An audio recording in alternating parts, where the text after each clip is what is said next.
Right, today we find ourselves on a desk full of parts, and all these parts will be useful.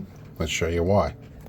In my data rack here, a subscriber and channel supporter, Deadmeat, donated some hardware, including this a while back, and also my Unify router, and it runs on USB-C. The problem is, the old router that I was using up here, that runs on 12 volts, which when we have a power outage, because we have DC power from the batteries down here, it can easily automatically switch over with a 12 volt UPS that I made myself. This one on the other hand has been a little trickier, but I have some ideas. Now, available on AliExpress, you can buy a little box that is basically a 5 volt UPS that does a bunch of other fancy stuff. That's not relevant to it. What I propose to do, and this just dropped into my head if you can follow my diagram, is to make a little box here with 4 USB-C connectors, which I have here. One providing 5 volt in from the existing power supply, passing it through the normally open contacts of the relay, straight back out the other side. And then a 12 volt input. And so in the next case, I'm going to have a DC barrel jack in here to provide a reference if mains is available. So I don't have to do any fancy electronics with the 5 volt side. If the 12 volt drops, 12 volt will be running the relay. The normally open contacts, which will be closed at the time, should pop open, and then touch the normally open contact, or the normally closed contact should then be closed, and should pass 5 volts through from hopefully this little lithium battery via one of these leads.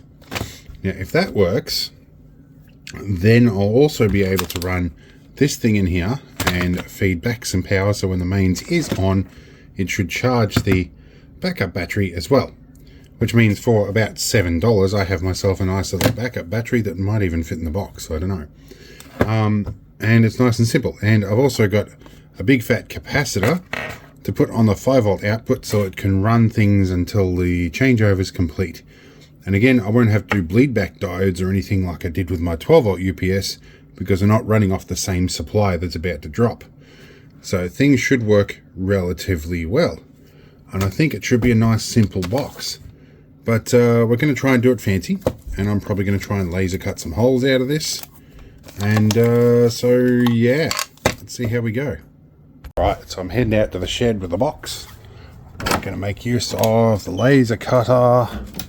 Once we turn on a bunch of things here and do all of that, we'll turn on the compressor, the air.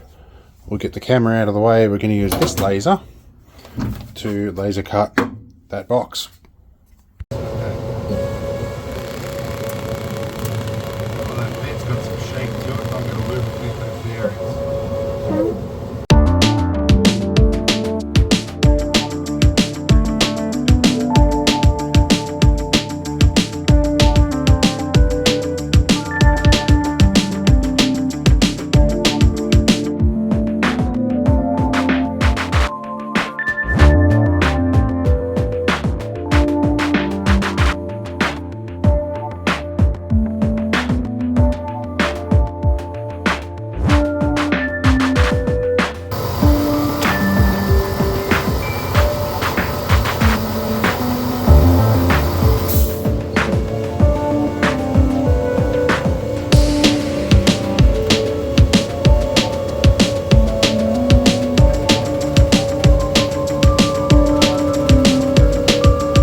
Alright, so the other box did not laser cut properly, despite the fact that I've bought those boxes before and laser cut them. Don't know what's up. So I found some MDF, or some vinyl coated MDF in 3mm. A box design designed for Tinkerman Mick and his kid, crap, like 7 years ago, and modified it to fit all these parts. So I'm going to give it a bit of a clean up and clean the residue off it from the laser cutting. We'll assemble this box and we'll have something we can use. Alright, so glued together, and I forgot that 7 years ago symmetry wasn't my big point. So you notice there's a bit of a step here, and it's the opposite step there. Well, whilst I aligned these so the text is the right way up, one of these is actually upside down. However, the way this is designed is the lid will still go on. It'll still hold on okay. It'll look alright, but this will just bug me forever more. In any case, it's going to work. I'll let the glue dry. I need this done in a couple of days. Alright, we're part way through it. We've got the two USB sockets in. We are gluing in the threaded inserts here, which are trying hard to glue themselves to the nut. Got to keep those guys moving a bit till the glue dries. Then we can use screws to hold the lid on, which makes it serviceable. I forgot to do holes for this, but we can drill a couple for that. We'll work on it. We'll get there. Okay, we're starting to get things together. We have the relay in here. We have it branched off to the USB controller, so when there is mains, the USB regulator should provide 5-volt power. Now, I thought about putting a power LED in here, and I think the way I'm going to do that is by just plugging in one of these little USB LEDs, because we'll have one port that will be surplus to requirement. Now, I need to test this, so we're going to go the 14-volt mains, plug into here. That's going to come on nicely. Okay, and the relay goes click and drops out. And of course this is working correct as well. Now it's center positive, so I think we're going to be good. We can start hooking up the 5-volt side to the relay now, and I'm going to use something other than red and black wire to do that. I'm probably going to use, what do we have in this box? We have yellow, green and blue. I'll probably use those to differentiate them from the 5-volt, the 12 volts. Right, we're testing the relay now. If we unplug, it should turn on. Okay, that's going to work. Okay, we have things wired. Now, the green is to the positive. Originally, I was going to switch the positive with the relay, or switch the negative with the relay, because I was thinking like vehicle isolation switches. Then realized that actually the ground might end up being common, and that might cause some problems. So I'm going to keep the ground common and the positive switched through the relay, which now means I'm going to run some blue wires for positive, just to screw things up, unless I use no, blue wires for ground. Either way, it's going to be sort of German color scheme. Anyhow, once I've done that, then I can put the sockets in, and then I can add big fat filter capacitor. Right, we're looking close to completion. We have our big fat 2200 mic cap in here. I wasn't really doing any maths when I picked that off the shelf. It just looked big. We have our relay. Blues are common negative. The greens was meant to be that, but anyway, I was halfway through wiring it when I worked out the colors, so I'll just have to make some notes. Right, so we have, let's zoom out a bit actually. We have a battery bank here that fired up for a moment because it detected the capacitor. Plug you in here. This should, if we push the go button, it should pass through the power and come through to that. Okay, so when we turn mains power on, because there's no other power supply, it should turn that off. That's okay. And it's going to switch back on when I turn the power off. That side of it's working. Now let's give it some actual power from somewhere else. Let's give it power from a powered hub in here. Okay, so we shouldn't interrupt if I switch between supplies now. Okay, we can turn power on, we can turn power off.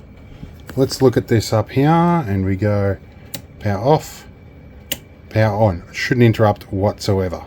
Okay, we have an additional step here. I haven't secured these connectors down yet. We should be able to plug a USB plug in here. So what will happen now is if we turn mains on, it will disconnect battery and should go into charge mode on this. So when the mains is on, it'll charge the battery up, and when the mains is off, it'll stop charging and start drawing from the battery. Right, we're basically done here. We have hot glue and everything. All the connections are in. The 5-volt out is in. It's all in nice and solidly. Things worked. Should we do the... No, we won't jinx ourselves. We're going to test it with the lid off first. I've been there, done that, caused a problem. 5-volt out. Okay, that's what we want. Let's go 5 volt in, that's mains supplied in. We're going to give ourselves our 12 volt reference, and of course that will turn on. Now we're going to need to plug in an innie and an outie on the supply. So we're going to plug a charge output to the battery. 5 volt battery in should power things now. Okay, we have our battery out there. What we might do is flip her. That sits much better. Alright, so we have battery is currently powering this. If we turn mains on, it should switch over without an interruption. And now we just give it time for that capacitor to come up to charge, and then we should be able to switch back off again. Oh, capacitor hadn't quite come up to charge yet, but it's still going to work. And so let's let that go. Let's switch back. We should start charging. Okay, we have a UPS. Now we can put the lid on. Okay, we have our completed product. We'll pack up everything in the background. The lid went on. I forgot to laser engrave some info on the top of this, namely, like I normally do, the date of manufacturer, what it was for, all the rest. But I can always do that on the lid anyway. I can remove the lid and laser engrave, or I can put a sticky label on it. A little bit of a cleanup on the side there needed. I'll get the rag on that in a minute. But I like it. It works. Alright, here we are in situ, creating a nice little blue glow in the back, facing the back of it. I will get a little curly cord, a really short one, to go between them. But for the moment, I've got a USB-C to C lead. It is running the router. So we're happy. And I made another change, because this little thingy here is still a Wi-Fi access point, not a router anymore. This goes direct to it. So in a power outage, when this drops out, we still have Wi-Fi on at least one access point. Won't do much for the 10 gigabit fiber up the back of the house, but you know, for most of it, most of these wired things need mains power anyway. So, you know, we'll have Wi-Fi through the house, which should be good. Anyway, I hope it was a useful one. Subscribe and thumbs up, I guess, if you feel a need to do so. It would be appreciated. Anyway, we'll move on and go on to something else more interesting.